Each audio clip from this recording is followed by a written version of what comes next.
So I wanted to talk a little bit about the emotional pain body and relationships and kind of maybe offer some advice for how to navigate this a little better. Because it's really hard, I've noticed, for a lot of people, including myself. It's always been a challenge, relationships.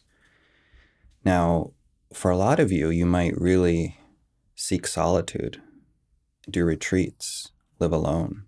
And I think that's great, right? And a lot of you may not have the opportunity for that. A lot of you may live with a lot of people, and that might be really unavoidable right now. So, what's important that I want to talk about here, right, is to recognize that we all have like a personal emotional body, right? We all have like emotional pain, I mean, right? Like an emotional pain body that we kind of carry with us, which is our shadow, which is our traumas, which is, really personal to you. It could be based off of your experiences, your traumas. Maybe you were bullied as a child, there was abuse. So there's a lot of memories that reinforce this, and it really feels like it's about you. And of course, that's what we work with doing shadow work, right? But there's also kind of like a collective pain body that all humans have that we can all kind of access and connect to. And this it's almost like we're swimming in an ocean and we don't talk about it. Like we pretend that we're like separate, that we don't really affect each other, and it feels very personal, right? Emotions always feel very personal. But I don't know if you ever noticed, right, where maybe you're around somebody and instantly your body just starts feeling differently. I'm sure people have noticed this before. So I just want to normalize this, that it's really normal. It's actually perfectly normal that you're going to feel people's emotions because this is how humans are, right? We're all connected. We all feel each other. We're all really quite empathetic. So, so there's like a personal shadow, personal emotional body that we have to work through. But at the same time, being around other people is going to trigger that because their trauma will trigger your trauma. Like their anger will trigger your repressed anger and fear. And what I want to say is that, first of all, this is normal, it's unavoidable. And sometimes it's impossible to discern, is this me or is this them? I can't even tell anymore. Like, really. It's like impossible to discern that sometimes. So that's why doing with as you start to become more open to your emotions, right? It's important to really take space when you need to, especially if you're living with people, if you're in relationships. It's really okay to take space, because within relationships, right, within this matrix that we have, the societal matrix, it's quite taboo to ask for space, to take space, right? Because people will then get offended and their rejection sensitivity, right? They'll start to get afraid and you don't want that. So we really get quite stuck in relationships sometimes where it's like, it's not okay to ask for space. It's not okay to take space for yourself because you don't want to hurt the other person because maybe they really depend on you, right, for comfort. And that's okay, right? But it does cause problems for us. It can cause codependency, right? Where it's like you scratch my back, I scratch your back. And then you never truly become autonomous. You never truly learn to depend on yourself, really. So it's just important to sort of highlight this that like, codependency is really common. That there's this sense of like a we identity that gets created. We as in like you and me, right? Like normally it's just me and it's me and my stuff. But then once you get into a committed kind of relationship, it's oftentimes like now it's us. And this is what we do together. And this is how we feel. And this is where we're going in life. And this is a way to really hide. A lot of people get really stuck like this. We hide and then we never truly resolve our own issues. And it's kind of like this group identity that gets created. And there's a lot of fear that goes into that. It takes a lot of maintenance, let's just say. You're constantly having to maintain this identity. It's like, are you okay? Are you okay? Am I okay? Are you okay? Because if you're okay, I'm okay, right? So it's very codependent behavior that is really normalized in our culture. Because deep down, we all have a fear of being alone, abandoned, unloved, unsafe, right? So when you're in a relationship, though, it really kind of fills these holes in a sense, it really fills these fears, placates them, gives you a false sense of comfort. And we all really are wired to seek this. So there's no shame in this. I'm not talking about this as if it's something bad that we need to judge and get rid of, because it's not going to happen overnight. You're not going to just be able to turn it off like a light switch. Like, oh yeah, okay, I don't care anymore about that. It's not that easy. So we have to first talk about the fact that it's normal to have these fears, right? And that we're really conditioned from a young age to seek relationships, to find comfort through relationships, that being loved, receiving support, right, will lead to safety, comfort, and everything's going to be great. If you could just find the right person, everything's going to be wonderful, right? This is kind of like Snow White fairy tale kind of thing, right? If you could just find the right person, everything will be okay. Love is all you need, right? Or at least personal love. But does that actually work? I mean, maybe not, because we don't have such a high divorce rate if it did work, right? So it's important just to see this, how like we're all kind of really conditioned. There's so much pressure to seek relationships. And I'm not saying there's anything wrong with being in a relationship, by the way, it's normal. But the attachment, right? It's the attachment where if I don't have this person, if they're not there when I come home, game over, right? And this can start to connect to a lot of fears, literally about survival, about you not surviving on your own. I had a lot of this that was so buried because it's not okay, right? We really buried this, we repressed this, and it's like, what do you mean? Everything's fine. So kind of maybe I'm all over the place here, but I want to kind of connect it to this emotional pain body, right? That we all have on a personal level, but also being around other people, things get reinforced. Like let's say like you have a fear of loss, like everybody has a fear of loss, right? We all want to be connected. We don't want to lose people. But then you might then have a relationship with somebody who also has that fear. And it's like, oh, we're safe now, right? You're not going to leave me, right? We're together now. We're safe together. And then you spend a lot of time really trying to, patch up this we identity. And it's like, well, this is it. We're safe together now. We're fine. But then what happens when that person gets sick? What happens if that person is angry, even annoyed at you? What if they want to do a trip on their own without you? Right? So now it's shaky ground. So really, we're trying to stand on these relationships that we build for comfort. And what happens when things get shaky? Right? So first of all, recognizing this is important. Secondly, recognizing that being around other people, especially close people, especially in close relationships, you're going to absorb their emotions.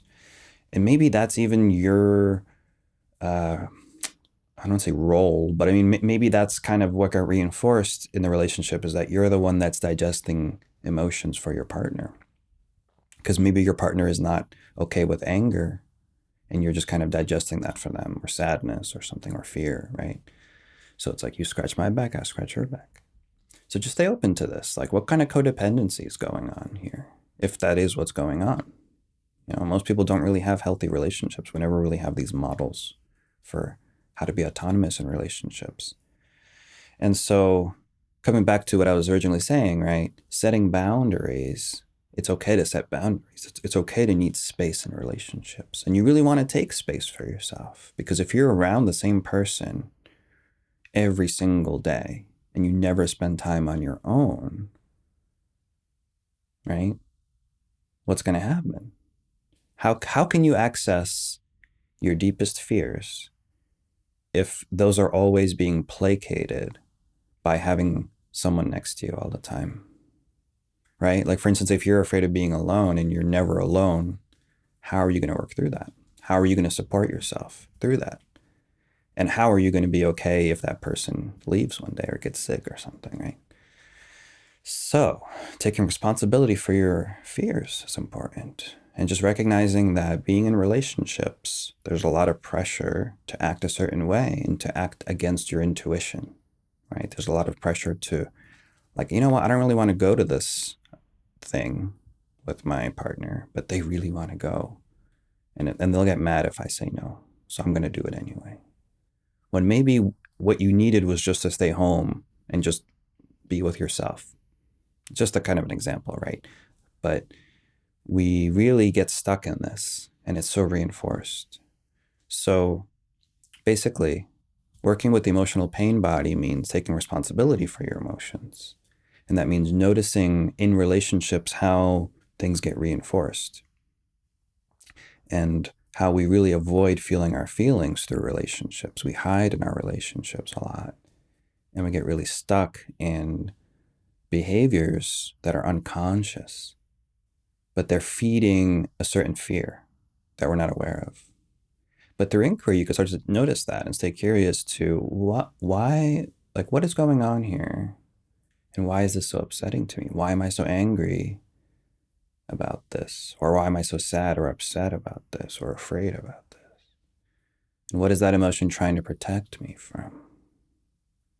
And maybe there's some hidden belief there that, like, oh, it's like if I lose this person, I just can't handle it. It'll be too much for me.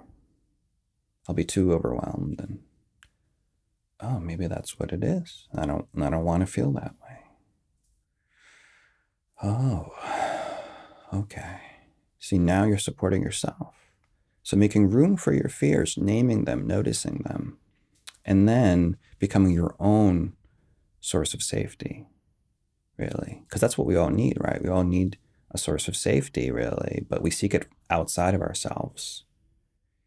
And it's just never going to really happen, right? No one can truly make you feel safe, honestly.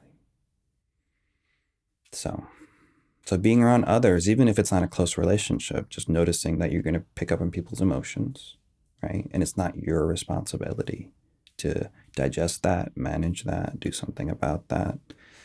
Sometimes you just have to take space, right? If you're around somebody and it's always uncomfortable, maybe that's a sign. Maybe trust yourself, right?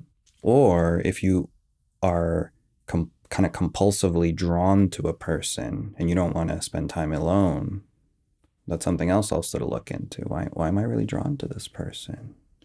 What are they fulfilling within me? Can I have that without this person? No, I can't. No, I can't. So I need this person to fulfill this. Oh, see, you're just kind of really bringing up these feelings, and you're not judging any of them, right? That's the point. That's the key, is that we're not judging any of these emotions.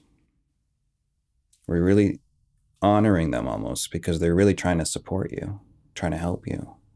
And sometimes you just kind of need to get away from people and have some solitude and just be with yourself. And only then can you know how you're truly doing. Because sometimes being around other people, you're just absorbing all their emotions, digesting them for people. And then you never really truly feel settled within yourself. But allowing that space for yourself, allowing yourself to settle in within yourself, then you actually have more equanimity to be around other people because you can't really pour from an empty cup. So taking time for yourself is not about avoidance. It's not a negative thing, right? It's not about avoiding people. It's about supporting yourself, self-care, right? Supporting yourself, trusting your intuition that says, I need boundaries, right? Everybody has this movement. It's a masculine movement. Like, I need boundaries, I need space. But we also have a feminine movement that's like, I want to connect, I want to share, I want to express love, right? That's a feminine movement. And it's what I notice is really like a dance, and you're just allowing both. You're not picking and choosing. We need both, right? We need space and boundaries, but we also need to express ourselves too, express love, right? And if you skew too far in one direction, that's a problem. So it's a dance, it's a balance. And initially that may require a lot of intention and mindfulness and noticing, like, oh yeah, that's what's happening right now.